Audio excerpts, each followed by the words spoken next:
First number vada pav છે, એક number vada pav. હું વર્ષોથી અહીંયા ખાઉં છું. તમને કેટલા વર્ષ થઈ ગયા ખાધા?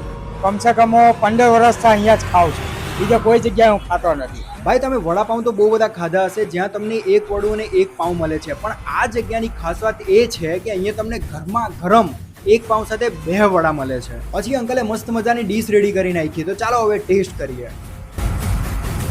ફૂડનો ઓનેસ્ટ રિવ્યુ તો હું તમને છેલ્લે આપીશ. એના પહેલા મેં અંકલ જોડે એમની જર્ની વિશે પૂછ્યું. આપણને કેટલા વર્ષ થઈ ગયા ચાલુ કર્યા? કેટલું વર્ષથી આ ચાલે છે? 40 વર્ષ. આ વડા કોઈ રસાવાળા વડાપાઉં કે કોઈ પટ્ટીવાળા વડાપાઉં વાળા કે કોઈ નાવરી વાળા કે કોઈ વળી ભગતના વડાપાઉં કે લોકો કહે છે. દુકાન ખોલ્યાને કેટલો ટાઈમ થઈ ગયો? દુકાન ખોલ્યાને આજે 40 વર્ષ ચાલે, પણ દુકાન તો મેં લગભગ 12-15 વર્ષથી લીધી છે. પેલા રોડ પર મૂકવા હતા.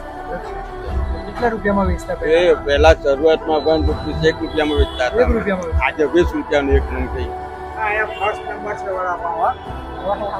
ફર્સ્ટ નંબર વડાપાઉં છે, એક નંબર વડાપાઉં. હું વર્ષોથી અહીંયા ખાઉં છું. તમને કેટલા વર્ષ થઈ ગયા ખાધા?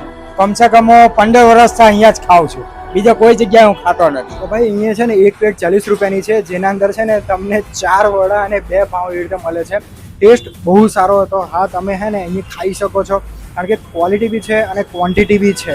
તો મારા તરફથી હું 10માંથી 8 નંબર આપીશ. જો તમારે પણ આ યુનિક વડાપાઉં ખાવા હોય તો આજે જ પહોંચી જાઓ ગજેરા સર્કલની પાસે જલારામ લોચો, એની એક્ઝેક્ટ સામે શ્રીજી વડાપાઉં આવેલું છે. તો ફૂડના આવા જ ઓનેસ્ટ રિવ્યુના વિડીયો જોવા માટે અમારી આઈડીને અત્યારે જ ફોલો કરી નાખજો. અને નેક્સ્ટ તમને કઈ વાયરલ જગ્યાનો વિડીયો જોઈએ છે એ કમેન્ટ બોક્સમાં કમેન્ટ કરી નાખજો. તો મળીએ હવે નવા વિડીયોમાં.